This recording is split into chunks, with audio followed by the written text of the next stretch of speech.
Your Honor. Comment from counsel for respondents? We have no objection to the applicability of the rule invoked, Your Honor, by the distinguished opposing counsel without prejudice to our right to test the accuracy of the table at the proper time.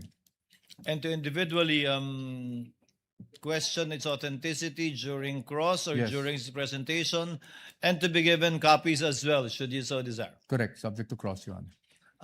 Council may proceed in accordance with Rule 130, Section 3C in relation to Section 7, in relation to, given that the documents are indeed voluminous, and for the information of the senator judges, this does not in any way detract from the fact that the documents, the acknowledgement receipts do exist, only that they are too voluminous. Therefore, the witness will be testifying based on his summary of these documents instead of individually. Counsel for the panel of prosecutors may proceed. Thank you, Your Honor, for the ruling. Now, I will show you select few of these acknowledgement receipts. And for better appreciation of the Honorable Impeachment Court, we will be flashing some select few. Exhibit P-1-8-184. Showing to you, Mr. Witness, this exhibit.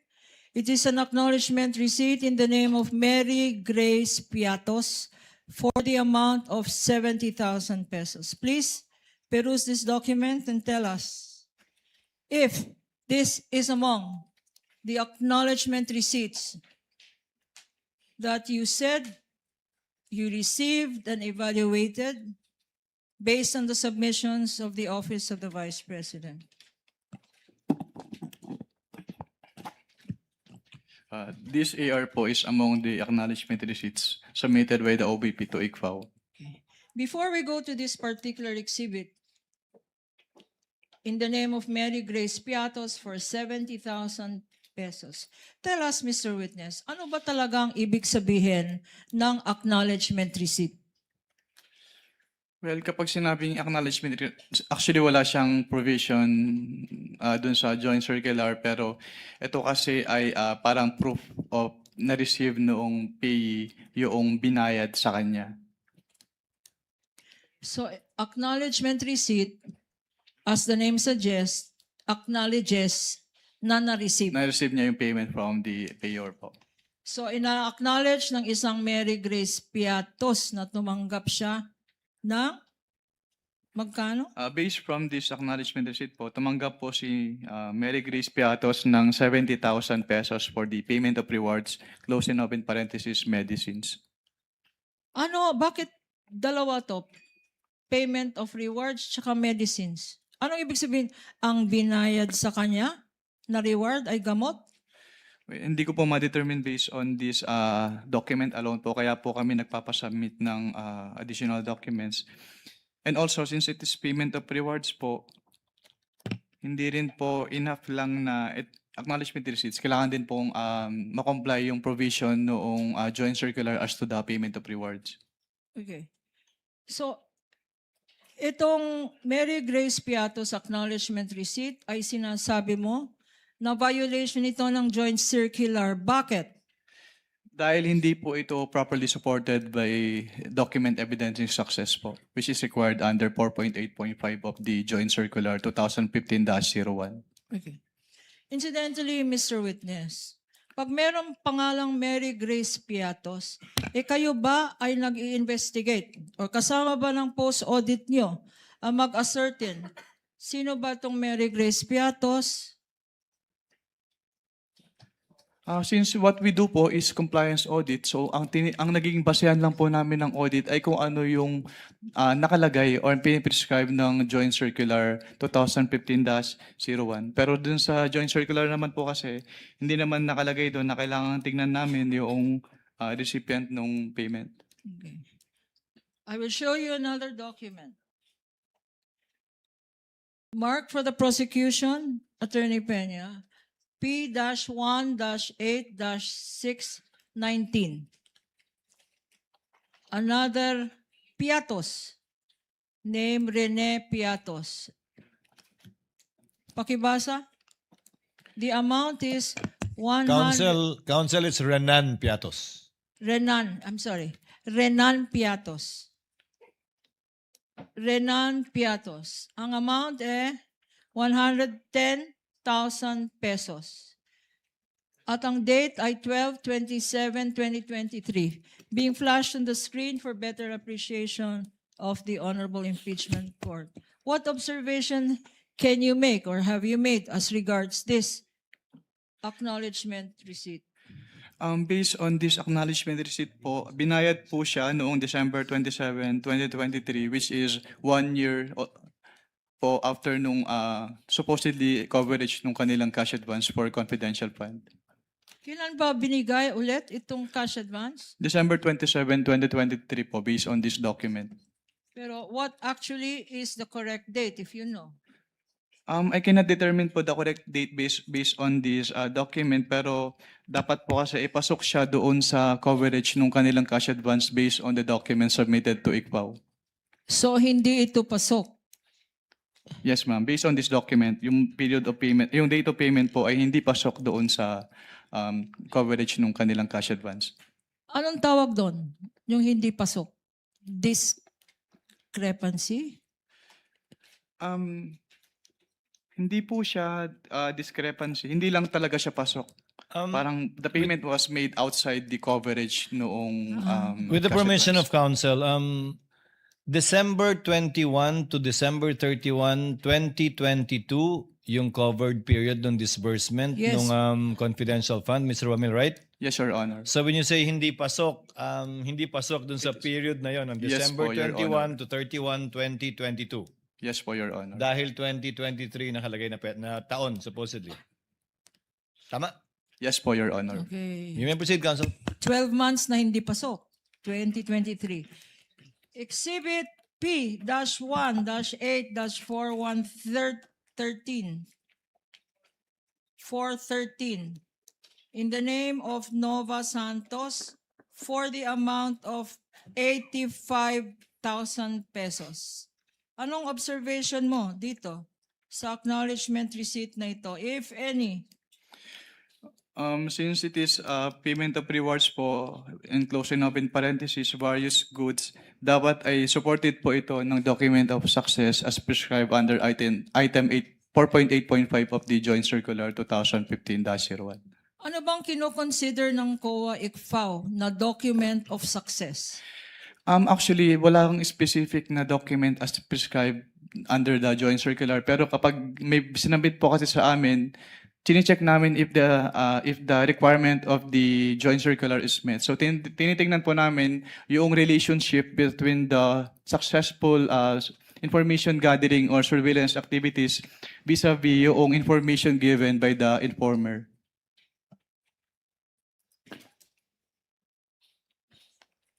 I'll show you now. P-1-8-531 in the name of Miko P. Harina for 295,000 pesos. Again, ang nakalagay dito, hindi pasok. 12/31/2023. Leading, Your Honor. Objection. Okay, I will reform. Kindly reform, What can you say, what can you observe about the date indicated there, if any? The date po indicated in this document is December 31, 2023 as the date po nung receipt of payment by the And what payee. significance can you draw, if any, from this date? It is outside po dun sa period po nung kanilang disbursement, which is December 21 to 31, 2022. And the purpose? Ano yung purpose na naka-indicate dyan? Ang nakalagay po ay payment of purchase supplies. Okay. Itong purchase supplies na ito, 295,000 worth of purchase of supplies.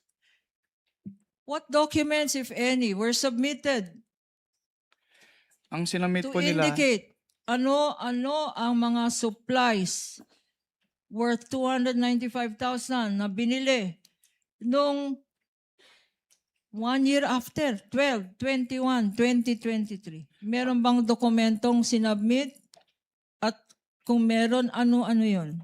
Wala po silang document na sinubmit. Ito lang pong acknowledgement receipt.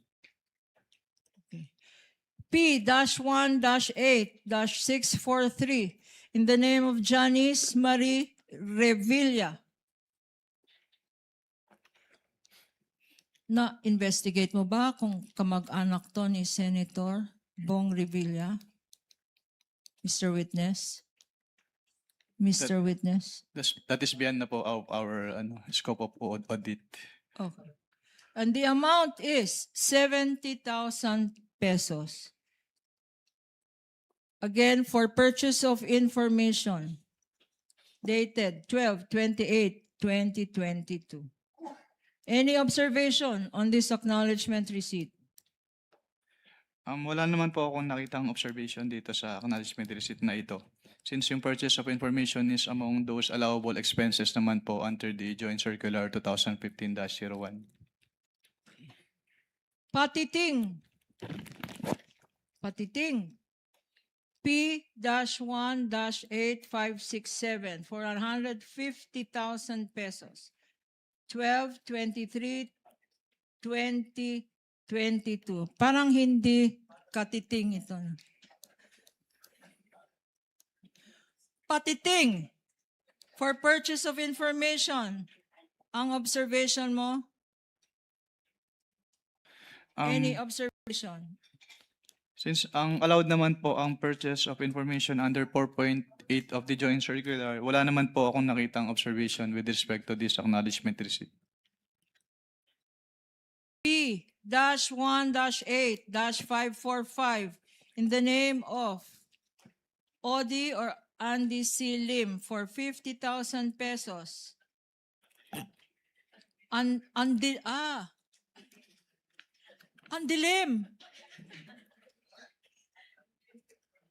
Kanya ko pala hindi mabasa. Andilim. Para kay Andilim. 50,000 pesos. Ang date, 12/21/2023. Ano ang observation mo ulit?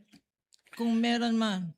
Yung date of payment po, December 27, 2023, is outside the coverage po nung kanilang period of disbursement, which is December 21 to 31, 2022. Kung merong andilim, siguro dahil Objection, pikit. Your Honor. I'm sorry, but I've been giving leeway to opposing counsel, but I think she's been coloring, the contents of the documents more than what is shown in Your the Honor, document I'm just reading. It itself. says here. And No, Your counsel can Honor, It says andilim.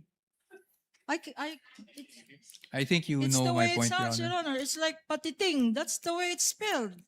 And the next one, maybe you will object again. It's Alejandro A. Pikit. I was gonna say, kanya siguro madali. May pikit ang mata. Pikit. Exactly, Your Honor, our point, Your Honor. Pikit. Counsel for the panel of prosecutors. I think you know what the counsel for the respondent is talking about. Yes. Kindly yun. proceed accordingly. Okay, Alejandro A. Pikit, P-18-544 for 90,000 pesos. And the date here, again, is 12/21/2023. Purchase of information. Any observation, Mr. Witness? Yung date of payment po na December 21, 2023 based on this document is outside po doon sa kanilang period of disbursement. Okay. P-1-8-556 being shown to you and flashed on the screen is for Fiona Byong for 80,000 pesos, 12/22/2022, also for payment of information. Any comment, Mr. Witness? Wala naman po akong particular observation on this AR kasi yung purchase of information is allowed naman po under 4.8 of the Joint Circular. And the last two, also for payment of information, P-1-8-654 for Cisfronio Balsac for 70,000 pesos. And P-1-8-615 for Gabriel S. Bisaya for 70,000 pesos. 12/27/2022. Any observations, Mr. Witness? Yung date of payment po ng 2020. December 27, 2023, which is outside the coverage po nung kanilang period of disbursement. Now, having shown you selected few of these 845 acknowledgement receipts, can you confirm now that the ones shown to you and those that are part of your summary stated in your tabulation are the documents submitted to you by the Office of the Vice President by way of liquidation of monies allegedly paid to alleged payees and for alleged purposes? Yes po, ma'am. I will go now to the Office of the Vice President. What happened next, if any? From what period po yung tinatanong niyo, ma'am? From the date of, After you received the response of the Office of the Vice President, what action did you take, if any? I evaluated po the response, the explanation contained in the response as well as the documents po attached in the response, and nag-issue po kami ng notice of suspension dahil hindi pa rin po compliant yung kanilang submission sa ICFAO. Again, can you remind us what a notice of suspension is?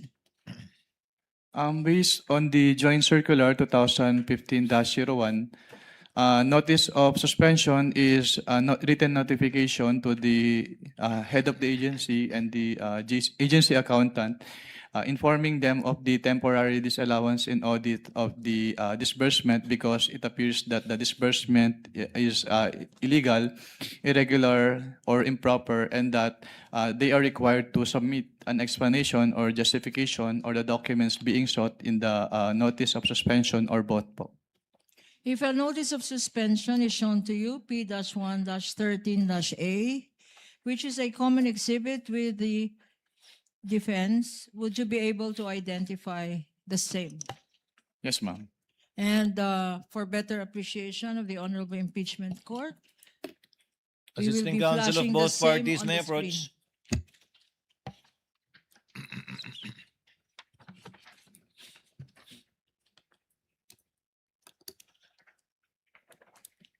You may proceed, counsel. In your notice of suspension, which you said you issued, and which is a common exhibit, what were your recommendations thereat? In this notice of suspension po, katulad po nung in-explain ko kanina, may mga payment of rewards silang ginawa in cash, in medicine, and in various goods, pero hindi po properly supported with any document evidencing success as prescribed po in item 4.8.5 of the Joint Circular. That is observation number 1 po.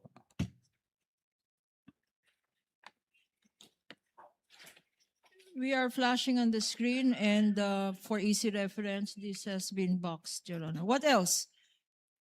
Also, in the NS po, yun, katulad din nung sinabi ko kanina, meron silang mga purchases na ginawa, which is yung purchases of medicine, which were given as rewards. Yung purchases of various goods, which were given as rewards. Yung purchase supplies, yung tables and tables and chairs, at yung desktop printers and computers ay supported lamang ng acknowledgement receipts instead of sales invoices or official receipts.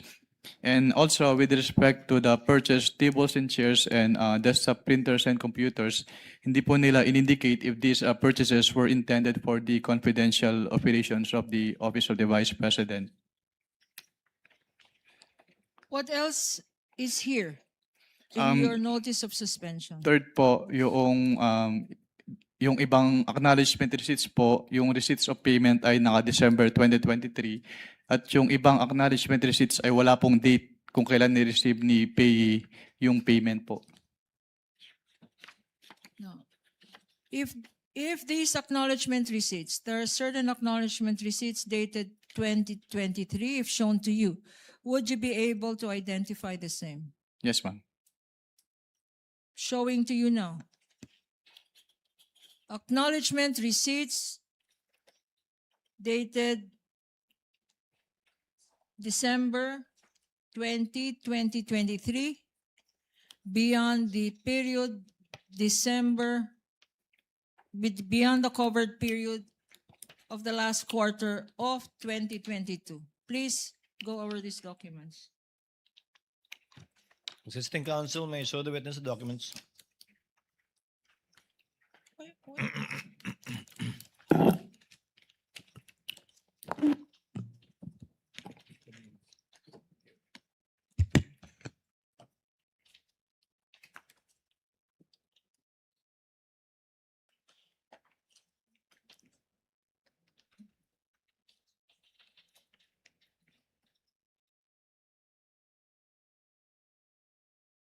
Your Honor, please, this notice of suspension, as I mentioned earlier, is a common exhibit, Your Honor, and I will call the witness to please take a look at Annex A of this notice of suspension, which appears to be a tabulation of these undated and dated 2023 acknowledgement receipts. Are you looking at it? Annex A?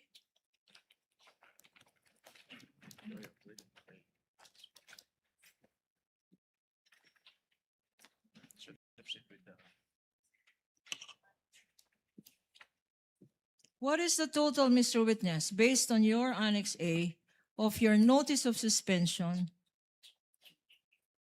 of the total amount for acknowledgement receipts issued for a period not covered by the confidential funds?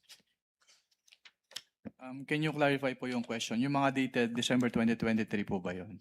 Yes, Mr. Witness. Based on this annex po, yung total ng mga acknowledgement receipts na dated December 2023 ay 25,606,000 pesos. For 2023, 25,606,000. What about confidential funds liquidated based on undated acknowledgement receipts na walang date? Undated. Based po on Is that also shown in your Annex A? Yes po, ma'am. Can you tell this court how much that amount is for undated acknowledgement receipts na walang petsa?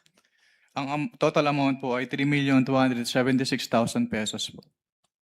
Okay, and pag tinotal natin ito, magkano lahat ito ang nakalagay sa notice of suspension mo? Yung undated tsaka December Yes, Mr. 20. Witness. Bali ang magiging total po ay almost 29 million pesos po. Okay. Sa notice of suspension, what other findings are stated thereon? Sa notice of suspension po, may findings din po about some expenses po na pinresent doon sa kanilang acknowledgement receipts na hindi presented doon sa kanilang accomplishment report. What else, Mr. Witness? Number 5 po dun sa notice of suspension, katulad po nung sinabi ko kanina, yung total expenses nila based on the acknowledgement receipts ay umabot ng 125,150,000, which is 150,000 in excess po doon sa kanilang total expenses based on the accomplishment report na 125 million pesos. Let me try to understand this. Nag-issue ng ang total is sobra. Nag-liquidate, pero ang liquidate nila ay sobra sa amount na 150 million. Ang 100 ginastos po nila I'm sorry, based on the acknowledgement 125. receipts ay sobra po compared dun sa laman ng kanilang accomplishment report. May discrepancy. May discrepancy po na 150,000 pesos. What happened? May notice of suspension. What happened after you issued this notice of suspension? If any? After po ma-issue yung notice of suspension ay wala na po akong personal knowledge since nag-transfer na po ako to other audit sector po of the Commission on Audit.